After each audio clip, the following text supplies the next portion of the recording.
दोनों में वर्ग है, इन दोनों को जोड़कर क्या बनाना है, एच का वर्ग। तो सभी के पास शीट्स है, आपने इसको इसमें ऐसे अरेंज करना है, ये 5 सी वाली शीट के अंदर ऐड करना है। वो देखो आप कैसे करोगे, सभी रखो फटाफट। तो क्या बनाओगे आप सभी, और इसमें हमें सब कुछ कैसा दिखाई देगा, कैसा दिखेगा।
हाँ जी, गुजराती आपके पास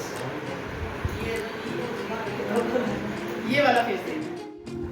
अब आपको पता है उत्तल उसे बोलते हैं जिसका कलर बाहर की तरफ, अस्तल उसे बोलते हैं जिसका कलर अंदर की तरफ।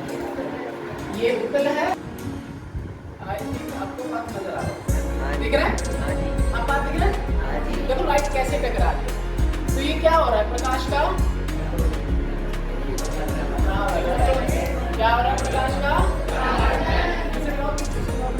के बारे में, किसके बारे में, ध्वनि जो होती है कंपन के माध्यम से उत्पन्न होती है। कैसे उत्पन्न होती है, अब देखते हैं कंपन के माध्यम से कैसे। मेरे हाथ में आपको कुछ ये डिवाइस दिख रहा होगा, ठीक है। इस मॉडल का नाम है ट्यूनिंग फॉक। क्या नाम है, क्या नाम है इसका, ट्यूनिंग फॉक का यूज किया जाता है कंपन को बनाने के लिए। किसके ये यूज किया जाता है, अब ध्यान से देखिएगा, जैसे ही मैं कंपन करूंगा तो आपको इसमें से ध्वनि की आवाज आएगी। कैसी आवाज आएगी ना, ध्यान से देखिएगा, कुछ आवाज आएगी हल्की। क्या कंपन समझ में दिख रही है आप लोगों को यहाँ पे कंपन, फिर से मैं थोड़ा उल्टा करता हूँ नाउ, अब आवाज आई, क्या कंपन दिख रही है नाउ, कंपन नजर आ रही है। तो पहली चीज आपको याद रखनी है, ध्वनि कैसे उत्पन्न होती है, कंपन के माध्यम से। कैसे उत्पन्न होती है, लेट्स सी, इनको ट्राई करके देखते हैं। पकड़ो जरा, पकड़ो, ठीक है, और ट्राई करो। हैमर को इसके ऊपर हिंट करना है, ठीक है। एक चीज मेरा सवाल रहेगा आप लोगों से, ठीक है, इसको स्टॉप करो।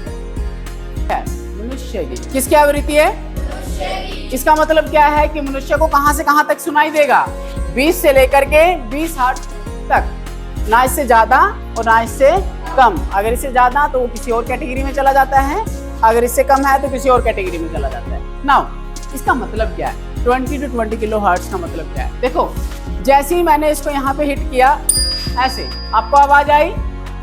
क्यों आवाज आई, क्योंकि जो आपको ये कंपन नजर आ रही है एक टाइम में कितने बार हो रही है, 20 बार हो रही है। कितनी बार हो रही है, और जब 20 बार होगी हमें इसकी आवाज सुनाई देगी। इसी को आवृत्ति बोला जाता है। इसी को क्या बोलते हैं, आवृत्ति। आवृत्ति आप इसको ऐसे भी समझ सकते हो कि एक पंखा है, ये एक पंखा एक यूनिट टाइम में कितनी बार घूम रहा है, उसी को हम क्या बोलते हैं, आवृत्ति। क्या बोलते हैं उसको, आपके घर पर आपकी मदर है, आपकी मम्मा जब खाना बनाती है तो एक चकबेलना यूज करती है चपाती के लिए, तो वो चकबेलने को एक टाइम में आगे पीछे कितनी बार करती है, उसी को हम क्या बोलते हैं, आवृत्ति। क्या बोलते हैं उसको, आपको कुछ इस तरह के डायग्राम पढ़ाए जाते हैं। ये डायग्राम कुछ याद है, याद है नहीं याद है, यहां से यहां तक का जो साइकिल होगा उसी को हम बोलते हैं आवृत्ति। क्या बोलते हैं उसको, आवृत्ति बोलते हैं। ये समझ में आ रहा है तो अब ध्यान से सुनिएगा, मुझे अपनी आवाज यहां से वहां तक पहुंचानी है, तो मेरे और उसके बीच में माध्यम क्या है, हवा है, ठोस है या द्रव है, हवा। क्या है? मेरे और उसके बीच में क्या है? हवा। तो मान लीजिए ये हवा का पहला कण है, दूसरा, तीसरा, चौथा, पांचवा एंड लास्ट। ऐसे समझ में आ रहा है? तो जैसे ही मैं यहां से बोलूंगा, नीचे रख इसको, तो जैसे ही मैं यहां से रख इसको और पीछे जा, बस ठीक है। तो जैसे ही मैं यहां से बोलूंगा तो वो जो कण है एक दूसरे के साथ ऐसे टकराते हुए चलेंगे, लाइक दिस। ध्यान से देखना, लाइक दिस। कुछ नजर आया? फिर से कुछ नजर आ रहा है? जो ये टकरा के जा रहा है आपस में, इसको बोला जाता है संपीड़न। क्या बोलते हैं इसको? संपीड़न। और जो पीछे बच जाता है उसको हम बोलते हैं विरलन। क्या बोलते हैं उसको? विरलन। फिर से देखिए, संपीड़न नजर आ रहा है और विरलन दोनों नजर आ रहे हैं। ध्यान से सुनिएगा, मेरी तरंग की दिशा क्या है? मेरे से उस लड़के तक जा रही है। अब ध्यान से सुनिएगा, जब माध्यम के कण कौन से? पहला, दूसरा, तीसरा, ये माध्यम के कण है। जब माध्यम के कण तरंग की दिशा में चले उसको बोलते हैं अनुदैर्ध्य तरंगे। क्या बोलते हैं उसको? मैं बोल रहा हूं, आपको सुन रहा है। कौन सी तरंग है ये?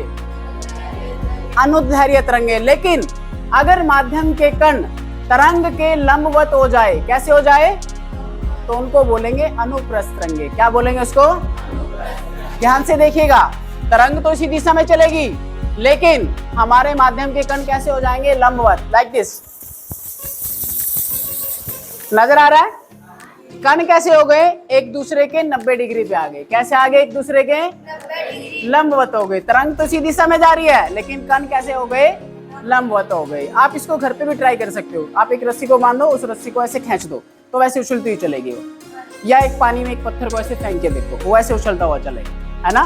तरंग की दिशा में जा रहा है, लेकिन जो पत्थर है वो कैसा हो गया? 90 डिग्री पे हो गया। तो कौन सी तरंगे हैं ये? अनुप्रस्थ तरंगे। कौन सी है ये? ये कौन सी है? ये कौन सी है? और ये कौन सी है? और ये बताओ कौन सी है फिर? ये कौन सी है? ध्यान से, तरंग इसी दिशा में जा रही है, लेकिन कण कैसे हो गए? 90 डिग्री पे। कैसे हो गए? तो जब कण 90 डिग्री पे हो जाते हैं, लंबवत हो जाते हैं तरंग की दिशा में, तो कौन सी तरंग होती है वो? कौन सी होती है? ये कौन सी है? ये कौन सी है तरंग? अनुप्रस्थ। और ये कौन सी है? ये कौन सी है? ठीक है। क्या ये घूम रहे हैं इस तरीके से? नहीं। कोई दूसरा तरीका अपनाइए। किसी को कोई आइडिया आ रहा है? ट्रेन को कैसे घुमाएं? किसी को आइडिया?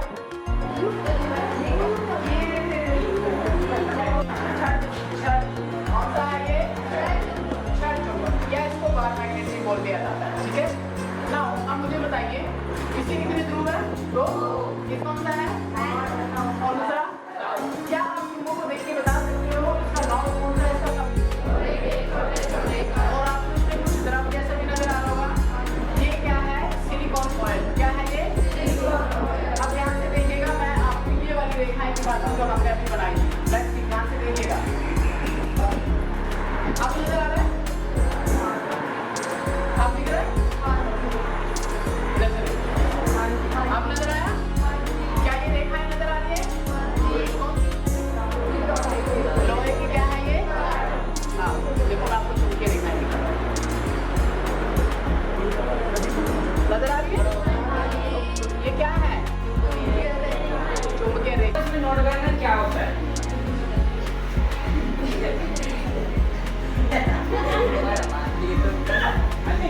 ठीक है भाई।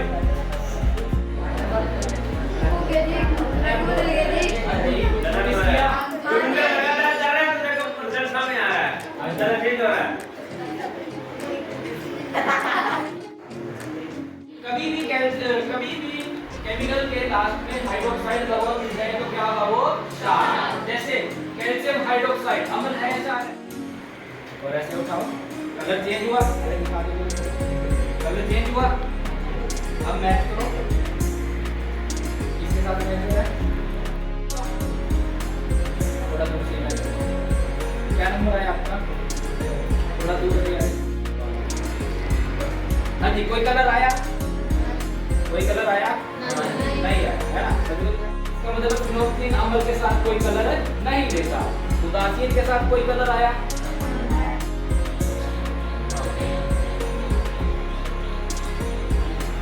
नहीं। अभी कलर आया? ये है ना? अरे मंत्र आता है कोई? चलिए अरे वो फिर आता है आपका पर्दा। क्या होता है? पर्दा। ठीक है, वो पर्दा जो होता है क्लियर ड्रम उसको बोलते हैं। ठीक है, तभी बोलते हैं कि कभी भी